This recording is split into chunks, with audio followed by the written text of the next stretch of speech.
If you're over 50 and still approaching fitness and training the way you did in your 20s and 30s, you're likely missing something important. If you work out hard and you're eating healthy, but you're still not getting the results you desire, then this is likely the missing piece, your recovery time. At this stage of life, rest and recovery aren't things that just happen after training. They are now a vital part of your training. I'm Sandy, and I'm 56.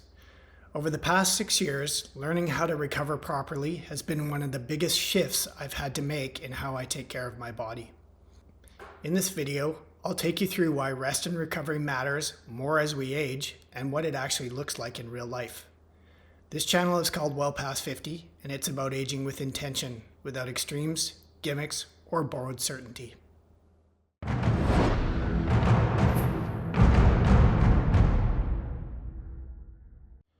Recovery between workouts has always been important and necessary, but when you're younger, it tends to be more of an afterthought. Maybe you were like me. You filled your week with workouts, trained hard, and perhaps threw in a little stretching or mobility work. You got enough sleep most of the time, but even if you didn't, you could get up and keep pushing forward. In your 20s and 30s, this probably worked. You got stronger, leaner, faster. You felt like $6 million. If that formula was working, why mess with it now? So you carried this blueprint forward into your 40s and 50s. More workouts, more effort.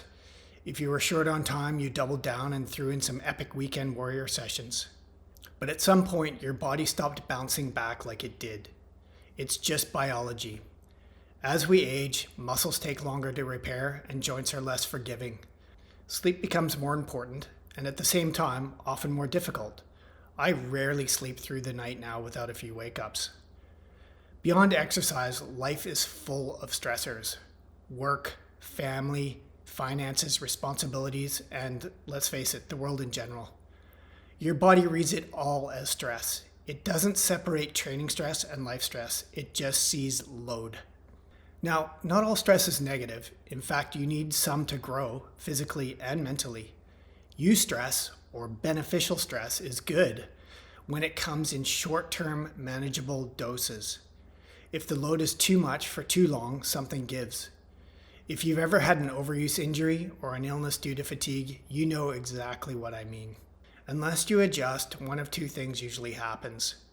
You get nagging injuries, weariness, moodiness, and eventually burnout.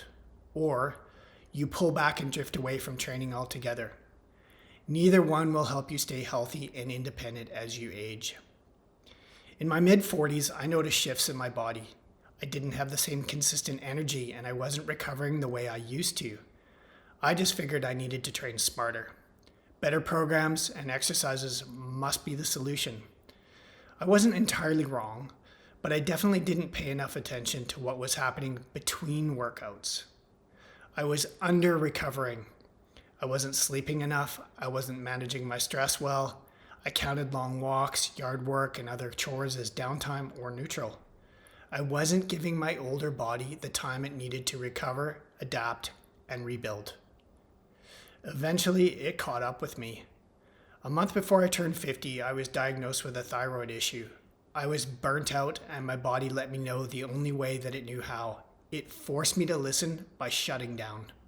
Upon reflection, that's not a flaw in the system. It's actually the system working for me. Here's the important takeaway. You don't get stronger from the workout. You get stronger recovering from the workout. The workout is the catalyst, but it's the downtime that repairs the micro tears, which in turn encourages muscle growth and strength gains or maintenance. So if you're training regularly, rest isn't just about taking a day off. It's also about how you support your body so it can keep showing up to do the work. I focus on these 4 key points. Number 1, sleep is non-negotiable. This is the foundation. If you're not prioritizing sleep, everything else suffers. Energy, mood, performance, and recovery.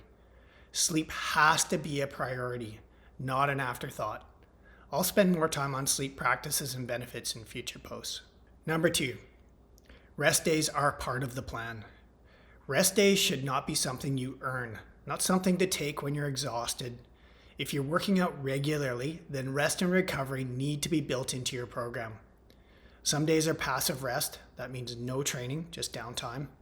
Other days are active recovery, which means lighter movement like walking, stretching, or mobility work. Number 3, managing overall stress is vital. This is a big one. Remember, stress is cumulative. If you're still in the go-go phase of life, you can't stack intense training on top of it without consequences. Sometimes the smartest move is to ease off. That's not weakness, that's maturity and awareness. Number 4, learn to listen to your body without overreacting.